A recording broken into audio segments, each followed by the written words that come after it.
This is Rummy's Corner.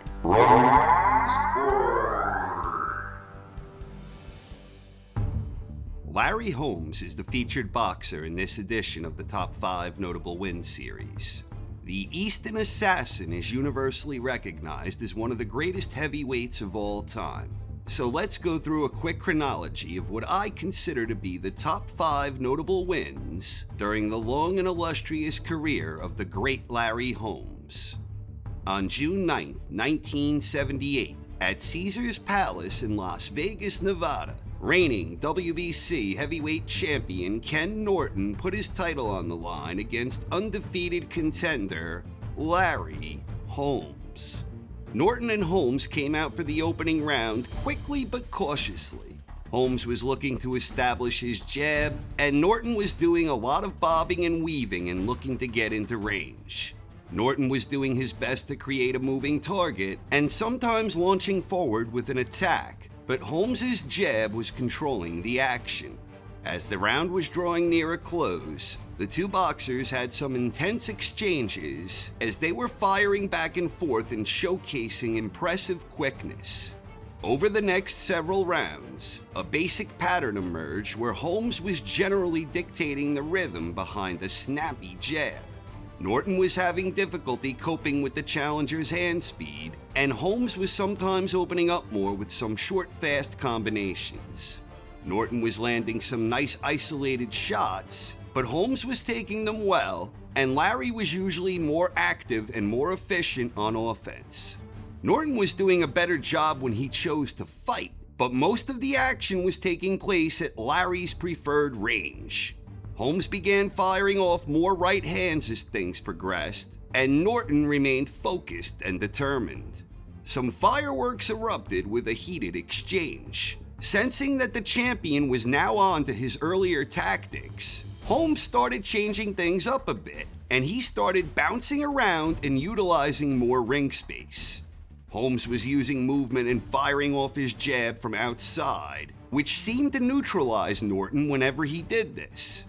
With Holmes on the move, Norton was having all sorts of problems getting his punches off. But whenever Larry stopped moving and dancing, Norton was able to create openings and land cleanly. During the middle rounds, Holmes was standing in the pocket more frequently, and whenever he was there, Norton was having far more success on offense. The general trend had changed, and while Larry was still usually the more active boxer, Norton was consistently the one landing the more damaging blows. Holmes was still jabbing well, and he was still putting his punches together well when he was throwing in combinations, but Norton was doing better quality work. Holmes seemed to be slowing down just as the champion was getting his rhythm on track. Later in the bout, in round 13, Holmes started snapping his jab out with more authority, and he was fighting more effectively than he had been in some time. Holmes also tightened his defense up a bit, and suddenly Norton was having the type of difficulties he was having earlier in the bout. Holmes was fighting with a high level of intensity, and he was making the champion uncomfortable. The champion battled on, but Holmes was landing all kinds of big shots, one after another, and he appeared to stagger the champion a few times in the process. The final 2 rounds produced some fiercely competitive action. Both warriors were visibly exhausted, but they were digging down deep and using everything that they had left. As the 14th round was drawing near an end, Norton unleashed a vicious attack that seemed to have the challenger hurt. Norton pinned Holmes in the corner and he was firing away before Larry offered some return fire of his own. And in the 15th and final round, there were several mini shifts in momentum, and the rhythm was now nothing short of explosive. With the championship on the line, Ken Norton and Larry Holmes were putting on an absolute showcase of courage and determination as they battled it out in style to close out what was an already exceptional contest. The exchanges grew more and more violent, and it looked as if either man could drop at any second. But amazingly, they were both absorbing tremendous punishment as they continued giving it all that they had. This back and forth brawling went on until the very end of this 15-round classic. When the official scorecards were announced, It was a split decision, with official scores of 143 to 142 for Norton, overruled by the other two judges who both scored the bout 143 to 142 for Holmes. With the victory, Larry Holmes had just become the new WBC heavyweight champion of the world. On September 28, 1979, at Caesars Palace in Las Vegas, Nevada, reigning undefeated WBC heavyweight champion Larry Holmes put his title on the line against number one ranked contender Ernie Shavers. This was a rematch from a bout that had happened a year and a half earlier, when Holmes scored a lopsided unanimous decision against Shavers in the lead-up to his fight against Norton. Since that time, Shavers had re-emerged when he himself scored a brutal first-round stoppage against the very same Ken Norton. Right at the start, Holmes was looking to establish his jab at range, and Shavers was selectively looking to work his way inside where he could unload. Larry was generally winning the battle of distance.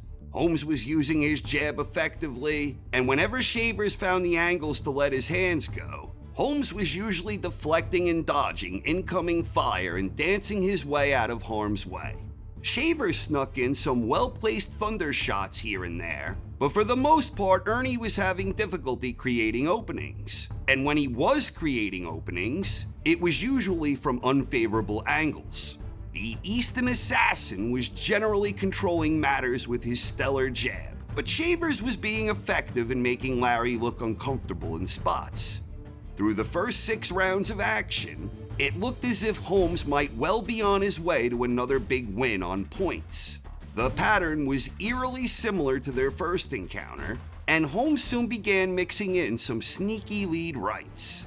In round 7, Holmes was relentlessly pecking away with his jab, and Shavers was bleeding from near his eye, but he kept pressing forward. About halfway through the round, Shavers stung Holmes with a long right hand that seemed to get Larry's attention. Shavers soon followed this up with another effective attack, and just when it looked as if Larry seemed to be regaining his focus, a booming right hand from Shavers blasted Holmes to the canvas. Holmes scraped himself back to his feet, and Larry looked to be badly hurt. Shavers began wildly attacking for the finish, but Holmes managed to survive until the bell sounded to end round 7. Amazingly, Holmes looked fresh to start the 8th, and Larry was bouncing around and firing off some stiff jabs. Shavers was trying to find the mark with another big right, but Holmes was dancing out of harm's way and sneaking in some sharp counters. Before long, Holmes had re-seized command of the action, and he started opening up with more offensive variety. In round 9, Holmes began administering a serious beating on Shavers. Larry was throwing fluid combinations with ill intent, and many of these punches were landing flush. Then Larry was suddenly down again at the end of the 9th, but referee Dave Pearl ruled it a slip. Holmes resumed beating up on Shavers some more in the 10th, and he was starting to throw some really wicked uppercuts. But Shavers continued bravely battling on and was still having some moments. In the 11th round, Larry really began teeing off on an exhausted Shavers. The Eastern Assassin was unleashing some blistering punches and bunches, and referee Davey Pearl had decided that he had seen enough. The fight was over. It was an 11th round stoppage victory for Larry Holmes. On June 11, 1982, at Caesars Palace in Las Vegas, Nevada, reigning undefeated WBC heavyweight champion Larry Holmes put his title on the line against the undefeated number 1 ranked contender, Gentleman Jerry Cooney. Holmes began the fight on his toes, and he was using movement to control the distance as he immediately began finding the range with a snappy jab. Cooney was trying to establish his own jab, and he fired off a few loaded hooks. But Larry had a lot of bounce in his step, and he was smooth on his feet. Cooney was also looking to do some work downstairs, and he had some success to the body. At times they traded with each other as a general pattern emerged, where Larry was controlling the range with a stellar jab and good movement. But Cooney was wisely picking his spots and having some success of his own. In round 2, Holmes drilled Cooney with a razor right hand, and Cooney was down. Jerry made it to his feet, and he survived the rest of the round without further incident. Over the next couple of rounds, Cooney was doing a much better job of establishing favorable attack angles, and he nailed Holmes with several heavy, clubbing blows. Holmes was taking these shots well, and he was still working his own jab well, but Cooney was landing better and he had seized control of the momentum. Cooney was making a focused effort to go to the body, and he was even sometimes winning the battle of the jabs in isolated spots. But Larry never lost his cool, and he remained calm and collected as he absorbed every bomb that Cooney landed, both upstairs and down. Holmes began using a lot of lateral movement during the next several rounds, where the boxers were fighting on fairly even terms and each having some success. Both boxers were carefully maneuvering for position, and they were both studiously searching for openings.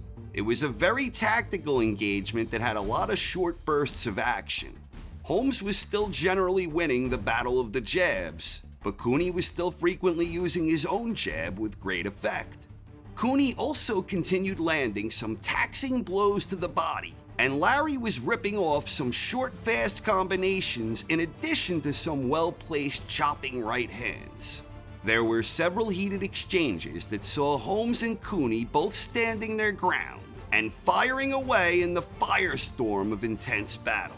It was a true war of wills in this exciting competitive contest. Referee Mills Lane deducted a point from Cooney for a low blow in round 9, and at the end of the 9th, he deducted another point from Cooney for the same infraction. Things remained competitive into the later rounds, and there continued to be many explosive fireworks between these two determined foes. Mills Lane deducted another point from Cooney for yet another low blow in round 11, and after that, Cooney began looking visibly more and more fatigued as the action progressed. Holmes pressed his advantage and he began dissecting Cooney with surgical-like precision. In round 13, cool as an Easton assassin, Holmes unleashed a vicious barrage of hard clubbing shots. Cooney was somehow withstanding this prolonged assault until his legs buckled, and his corner had seen enough and they stopped the fight. It was a dramatic 13th round stoppage for Larry Holmes. On May 20th, 1983, at Dunes Hotel and Casino in Las Vegas, Nevada, reigning, undefeated WBC heavyweight world champion Larry Holmes put his championship on the line against the undefeated number 3 ranked contender, Terrible Tim Witherspoon. Things began with a feeling out process as each boxer was looking to get a feel for the range by jabbing. Holmes and Witherspoon were showing each other mutual respect, and it was a very measured battle of tactics. Holmes was generally the busier boxer, and he was dictating the tempo with his quick jab. But Witherspoon was picking his spots well, and he was landing some nice counter punches and doing some good work downstairs. But throughout most of the first half of the contest, Holmes was outworking Witherspoon, and the champion was sometimes stringing together some really nice combinations. Witherspoon started putting his punches together more effectively during the middle rounds, where he soon began making an even bigger investment in body attacks. Holmes was still typically more active on offense, but Witherspoon was sometimes landing the heavier blows, and at times Witherspoon was getting the best of Holmes during some short explosive exchanges. But Larry was having his moments as well, and Holmes was often the one getting the better of the action whenever the two traded. In round 9, Witherspoon had the champion buzzed, and Holmes appeared more than a little disoriented. Moments later, the challenger drilled Holmes again, and this time Larry appeared to be badly hurt. In fact, it almost appeared as if Terrible Tim was one well-placed punch away from dropping Holmes. But amazingly, Larry Holmes persevered, and not only did he absorb Witherspoon's best shots, But Larry dug down deep, and before long, he started firing back with some fierce offense of his own. It was another dazzling display of championship heart from the Easton Assassin, who had completely turned the tables on his younger challenger. Things remained intense down the final stretch as the two warriors continued to engage in a battle of elite-level tactics. Things wound down much like they had started, where Holmes was generally outworking Witherspoon, but Terrible Tim was still holding his own and fighting competitively.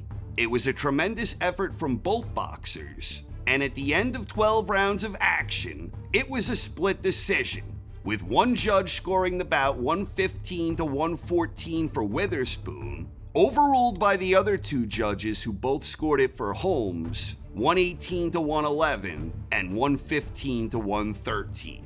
With the victory, Larry Holmes had just made his 15th consecutive title defense. On February 7th, 1992, at the Convention Center in Atlantic City, New Jersey, undefeated heavyweight contender Merciless Ray Mercer squared off against former heavyweight champion Larry Holmes. This fight happened during Larry's second comeback, and he had won 5 matches in a row leading into this giant step up in class. The action began with Holmes firing off a snappy jab, and sometimes following it up with some sneaky right hands. Mercer was looking to attack, and Holmes was smothering his work up close. Holmes was putting together some nice combinations, and then Mercer nailed Holmes with a sharp left hand that sent Larry stumbling across the ring. Mercer started unloading, but then Larry eventually started swinging back. Over the next couple of rounds, Mercer was looking to attack, and some of his punches were getting through, but for the most part, those that got through, Larry was taking them well, and Holmes started landing some sneaky rights, many of them counter shots, and he was trying to lure Mercer into traps. Mercer was attacking Holmes near the corner, and Larry invited him in. Mercer accepted the invitation and tried to attack with Holmes pinned in the corner, but Larry started slugging it out with Mercer in tight quarters. It was a phone booth brawl, and both men were landing some heavy clubbing blows. They were each having their moments in this battle of ever-shifting tactics. Things soon reverted back into a phone booth brawl, with Holmes pinned in the corner and the two boxers slugging it out. Holmes was maneuvering himself masterfully in that corner, and he was firing off some really wicked uppercuts. The Easton Assassin kept himself planted in that corner, and he started pecking away at Mercer from range with a spirited jab. And whenever Mercer stepped in close, Larry started roughing him up. The rounds were generally competitive, with both boxers landing some nice combos, but Holmes was outworking and out-hustling his much younger opponent. Things once again reverted into a phone booth brawl, and Mercer was having some success, but the Easton Assassin was a very smooth operator inside that phone booth, and he was almost always getting the best of those exchanges, often with an assortment of wicked uppercuts and mean chopping right hands. During the later rounds of the fight, Mercer began ineffectively following Holmes around, where Larry was more than happy to pop him in the face with jabs. Mercer was still landing a nice punch here and there, but his aggression wasn't all that effective, and Holmes continued outboxing and outfoxing Merciless Ray Mercer. At the end of 12 rounds of action, Larry Holmes was awarded a unanimous decision victory with official scores of 117 to 112, 117 to 111, and 115 to 113. So those were the 5 victories I settled on as Larry's most notable wins. Before I rank them, it's also worth mentioning the fight against Ronaldo Snipes. This was a title defense for Holmes where he was dropped by the undefeated challenger in round 7, but Holmes once again showcased his ability to get up from a knockdown and win.